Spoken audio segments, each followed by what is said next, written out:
अर्थशास्त्र और राजनीति के महान ज्ञाता चाणक्य का संपूर्ण जीवन उपलब्धियों से भरा हुआ है। एक साधारण से बालक को चक्रवर्ती सम्राट बनाने के उनके सपने ने देश को चंद्रगुप्त मौर्य जैसा शासक दिया था।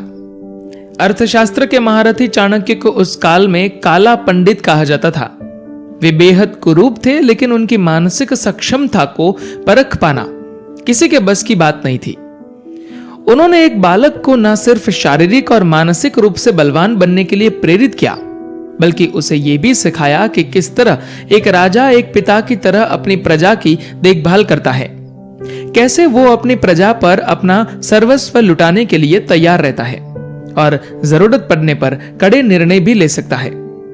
चाणक्य की खूबियां और उनकी उपलब्धियां यही नहीं समाप्त होती। आज देश विदेश की सरकारों से लेकर निजी संस्थाओं तक छिपे रहस्यों का या किसी के जीवन में चल रही गतिविधियों का पता लगाने के लिए जासूसों का प्रयोग करते हैं। यह अवधारणा आज की नहीं, बल्कि चाणक्य द्वारा शुरू की गई थी। शायद आप यकीन नहीं करेंगे, लेकिन यह सच है कि चाणक्य के पास अपने जासूसों की एक बड़ी सेना थी जो चंद्रगुप्त मौर्य की सहायता करती थी। इनका जिक्र स्वयं चाणक्य ने अपनी किताब अर्थशास्त्र में किया है। अर्थशास्त्र पुस्तक के 10वें और 11वें अध्याय में इन जासूसों, उनके उद्देश्यों, उनकी भर्ती का आधार और जिम्मेदारियों के विषय में बताया गया है। मूलतः चाणक्य ने अलग अलग कार्यों के लिए 9 तरीके के जासूसों को तैयार किया था, जिनके कार्यों और जिम्मेदारियों को 2 भागों में बांटा गया था।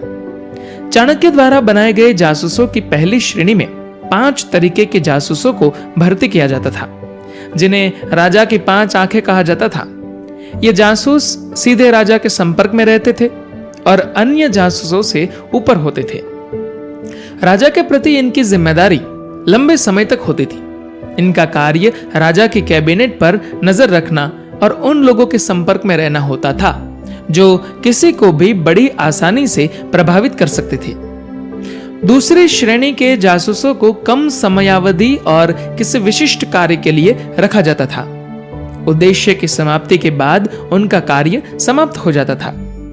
इन जासूसों का मुख्य काम अलग अलग स्थान पर जाकर जानकारी एकत्र करना होता था। चाणक्य की सोच समय से काफी आगे की थी। वह संभावनाओं को आधार बनाकर चलते थे और उस बात तक भी पहुंच जाते थे जिसके लक्षण तो नहीं दिख रहे होते थे, परंतु संभावना बनी रहती थी। वह एक बात के प्रति हमेशा सतर्क रहते थे कि एक श्रेणी के जासूस ये बिल्कुल ना जानते हो कि दूसरी श्रेणी के जासूस कौन से हैं। उनका मानना था कि जितनी जानकारी जरूरी होती है, अगर कोई व्यक्ति उससे ज्यादा जान जाता है तो वह अपने मार्ग से भटक सकता है।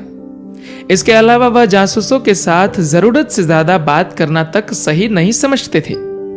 चाणक्य का मानना था कि ज्यादा संप्रेषण की वजह से वो बात भी जासूसों तक पहुंच जाती है जो नहीं पहुंचनी चाहिए। चाणक्य के जासूसों में हर कोई शामिल था। साहित्यकारों से लेकर अध्यापक, शिक्षक, जादूगर, चोर, विद्यार्थी, हर कोई चाणक्य का जासूस होता था।